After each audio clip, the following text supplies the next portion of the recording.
Hi, I'm David Taub, and welcome to the Parshah Rabbit Hole, where I find something weird in the weekly Torah portion and follow it all the way down until it gets even weirder. This week's rabbit hole eventually gets us to garlic breath and the purpose of earlobes. The ears have it. The classic game of whose ears you have, which ears have it, and whether you have those ears. But, as always, we have to get there. This week's rabbit hole is dedicated in honor of Lulu, who loves the Parshah Rabbit Hole. Thank you so much for watching, Lulu. It means so much to me that I get to share all of this cool stuff with you and with everyone else who watches the Parshah Rabbit Hole.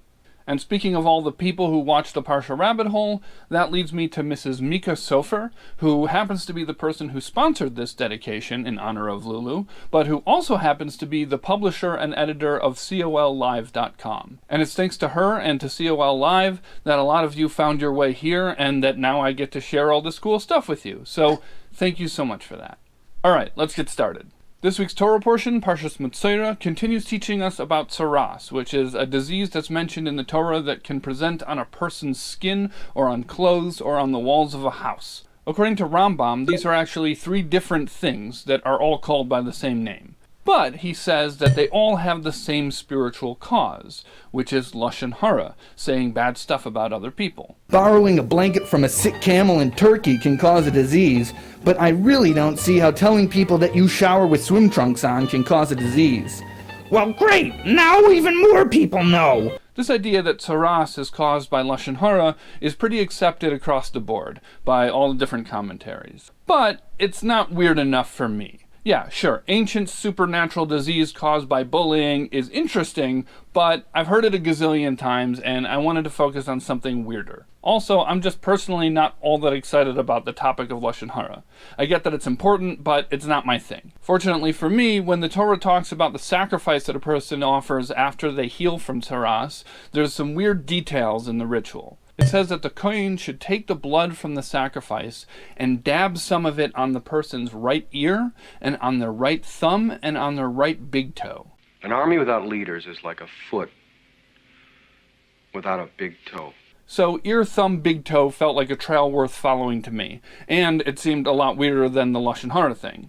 But the trail kept on leading me back to lashon hara. I tried to avoid it, but there was no escape. It just kept on sneaking up on me. So this rabbit hole starts with a strange ritual involving ears and thumbs and toes, and leads me back to harmful speech. If you're ready to see how I got there, let's dive in. Okay, so first of all, it's worth mentioning that this ear, thumb, big toe thing happens in one other context, which is when Aaron and his sons were inducted as kohanim to be the ones to do all the sacrifice stuff in the temple. So that's kind of weird too. The only people who have this ritual done to them are the super holy sacrifice guys, and then the guys who got a skin disease by gossiping. Seems like a strange pairing, and I'll get into an explanation of that later. But the thing that jumped out at me first is the word for the part of the ear that the blood is put on. In the verse it says tenuch oizen, the tenuch of the ear. In modern Hebrew, the word tenuch means earlobe. But if you look in translations, most of them translate it as the inner ridge of the ear. That's how Rashi translates it. But Rashi also says that he doesn't know where this word comes from, or any other related words. Just that that's how it's translated by people who know how to translate things. Okay, so what's the inner ridge of the ear? The official name for it is the antihelix, which is that hard cartilagey thing, not the outer one, but the inner one. And most commentaries agree with this interpretation. But Ibn Ezra seems to disagree. He says, in the name of Sadia Gaon, that the tenuch is the soft part that's connected to the circle of the ear. Which sounds like an earlobe to me. Okay, my deal. Boston rules. 2 up, 1 down. Elf ears are wild. Joker ears are regular ears. Ears go cold once they're off the head. Rat ears are an automatic loss. No peeking, sniffing, or grunting, and no asking, do I have lobes? But it seems like he's in the minority. It seems like most everybody else says it's the antihelix. And since antihelix is the standard interpretation of that word, I'm curious why tenuch was chosen to mean earlobe in modern Hebrew. Also, interestingly, it seems like there isn't any actual word in modern Hebrew for antihelix. It just gets transliterated into Hebrew characters. A friend pointed out to me that older Yiddish translations also seem to lean towards earlobe, so perhaps that was an influence. If anybody knows more about the etymology on this, please put it in the comments. So the ear thing is what originally got my attention, but there are also fingers and toes involved in this ritual. Rabbeinu Bachya says that these three body parts, the ear, the thumb, and the big toe, represent three general abilities of the body, and that they correspond to different spiritual and physical realms of the universe. So that altogether, this ritual represents a healing of the entire human and the entire world. But then he starts talking about fingers, and that's the part that I was really fascinated by. He says that according to experts of the natural world, each of the 5 fingers have a different purpose which corresponds to one of the 5 senses. The thumb is for cleaning out your mouth, which corresponds to the sense of taste. The index finger is for cleaning out your nose, which corresponds to the sense of smell. The middle finger corresponds to the sense of touch, because that's the finger that's used for touching, and that's why it's the longest. I saw someone online translate that as scratching, that the middle finger is used for scratching all the different parts of your body, and that maybe made a little bit more sense to me. Anyways, let's continue. The 4th finger is for cleaning your eyes, which would correspond to the sense of sight. And the 5th finger, the pinky, is used for cleaning out the ear, which corresponds to the sense of hearing. Then he concludes by saying that this illustrates how perfect God's creation is, that we were given 5 senses and a servant for each one, and each finger seems to do its job automatically without us even having to think about it. Okay, so I just thought that this was really cool. Maybe kind of gross, but also really cool. Now, I personally don't do the pinky ear thing, but I've seen people do it, and I think it's gross. Get that finger out of your ear. You don't know where that finger's been. But apparently, that's the whole purpose of the pinky finger, so I guess go ahead. Also, Rabbeinu Bachya says this in the name of nature experts or scientists. So I tried to dig around for non-Jewish sources that expanded on this, but I couldn't find anything. If any of you have any more info on this, please let us all know in the comments. On the topic of the purpose of fingers, there's a Gemara that I stumbled across a couple months ago about fingers and ears that never made it into the rabbit hole that I was researching for at the time. But I think it's a good fit here. It asks, why are fingers shaped like pegs? And then it answers that it's so if a person hears something they shouldn't be listening to, they can stick their fingers in their ears. The Gemara then offers a similar teaching from the Mishnaic era, which asks why the entire ear is hard, but the earlobe is soft. And they answer that it's so that if a person hears something inappropriate, they can bend their earlobes up into their ears. Then the Gemara gives us another ear-related fun fact that says that a person should always be careful not to hear meaningless speech, because the ears are the first to be burned. Okay, so a few things to unpack there. First of all, it took me back to Lashon Hara, but I think we can afford to ignore that for now because there's some cool ear stuff that we can focus on. Alright, now let's talk about the ear burning thing. I thought that there would be a lot more commentary on this, and there wasn't. I saw one place that said that it was talking about Gehenna, that in the afterlife, that's the first part of the body to feel the effects of the punishment. But according to Rashi, it seems like it's talking about a natural phenomenon, that ears burn first. I tried Googling a little bit, but I just got a bunch of stuff about the expression, my ears are burning, when someone's talking about you. And so I thought maybe there's a connection to this idea of ears actually burning, but I couldn't find any connection. And I didn't really want to dig very much deeper because I felt like it might get disturbing. But while I was digging around for stuff about the ear, thumb, big toe ritual, I stumbled across a mention of this ear burning thing in Shem Mishmul, which is a Hasidic work from the early 20th century. He's explaining this ritual of putting blood on the ear, thumb, and big toe as being connected to the idea that a Jew is supposed to be a panini, not to be confused with a panini, which is a word that doesn't have a good direct translation in English. It literally means an internal person, I guess, but that doesn't really make any sense. I asked some friends for ideas for translations, and some suggestions were integrity and authenticity, basically the opposite of superficial. Anyways, he says that a Jewish person is supposed to be a panimi, and that the Kohanim who do the temple stuff should exemplify this quality the most. And then he explains the ear, thumb, toe thing in that context. He says that the limbs of the body, the arms and the legs, protrude from the body. They stick out. And that ears also stick out.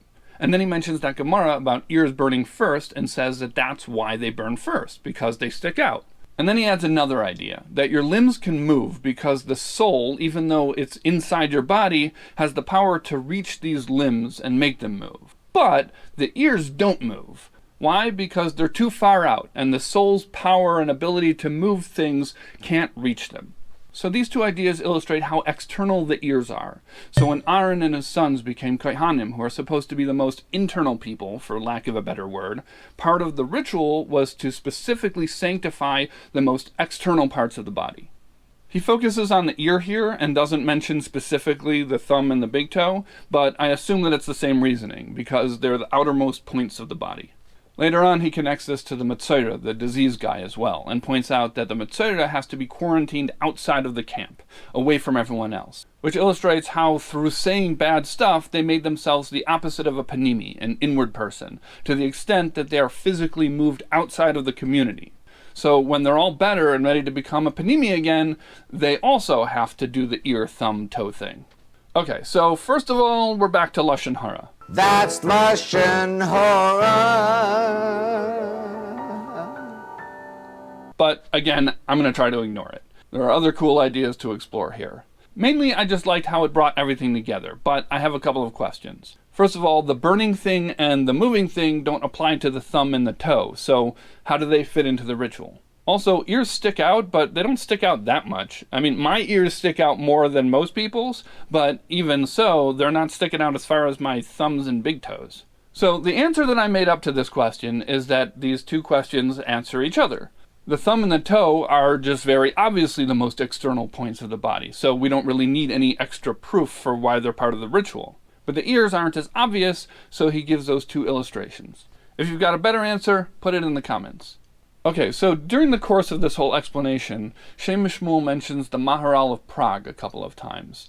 And one of those times he refers to an explanation of the Maharal about a delator, which is a word that I wasn't familiar with. So I followed that word to the Maharal, and from there to a Midrash, and eventually to a Gemara, where I looked in Rashi and found out that this word had led me straight back to Lashon Hara. Delator means a talebearer.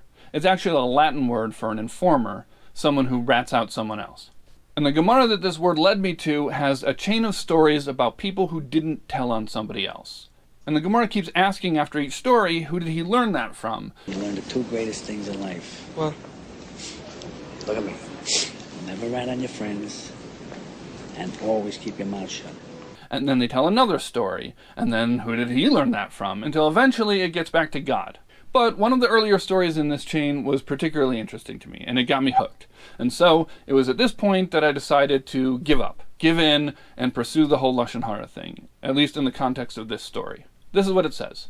Rabbi Yehuda was sitting and teaching, and he smelled garlic, and he said, "Whoever is eating garlic should leave." Rabbi Chia stood up, and he left, and then everybody else stood up and left. So basically, instead of ratting out the garlic guy, or even just waiting for him to own up to it himself, Rabbi Chia was going to take the fall for him, and then everybody else joined in, sparing the real garlic guy from humiliation. I'm Spartacus.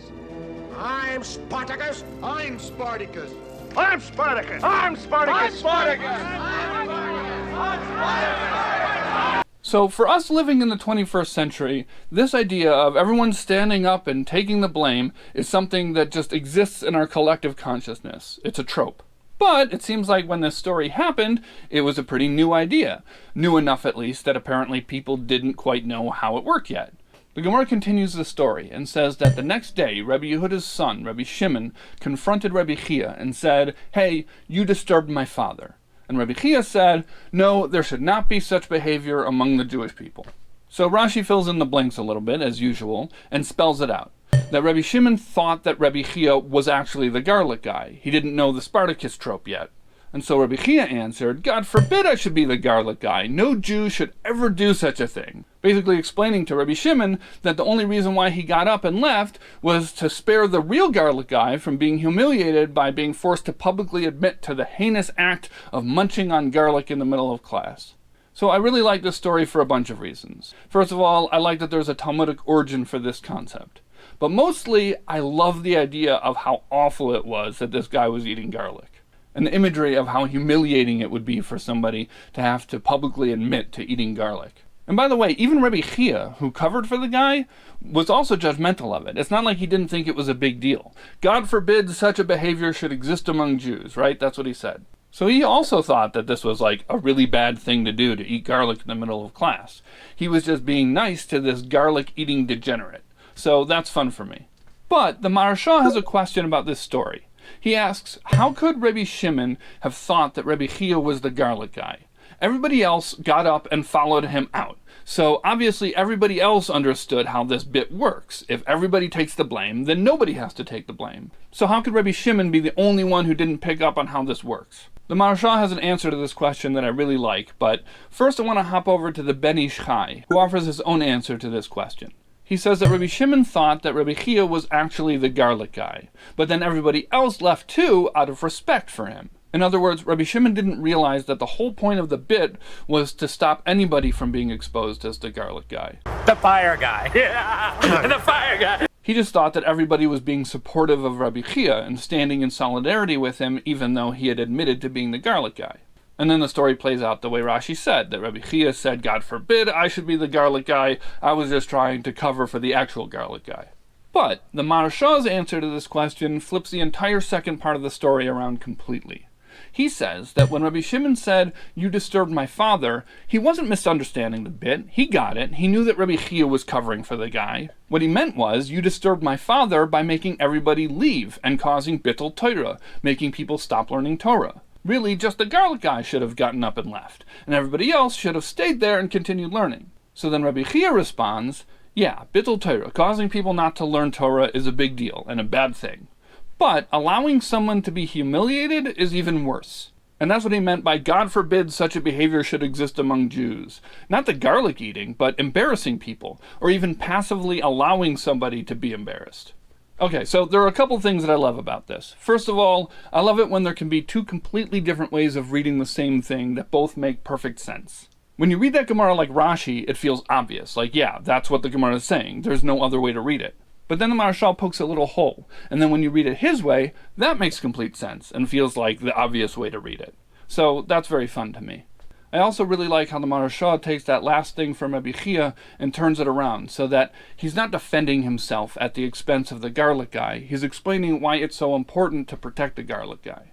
But what I love most about this is that I feel like this story presents a very different way of looking at Lashon Hara than the one that I was running away from. As a person who struggles with embracing authority, discussions of Lashon Hara can often contain a little too many don'ts for my liking. But this story presents a side of it that feels more like an opportunity. It's not just about what I shouldn't say so that I don't hurt somebody, but how to look at any situation I'm in and figure out what I can say or do that might help somebody or spare somebody from being hurt. Alright, that's it. That's the rabbit hole. As always, if you have any questions or insights or something about this topic that you want to share, let us know in the comments. Thank you for following me down the rabbit hole, because now nobody will know which one of us dug it.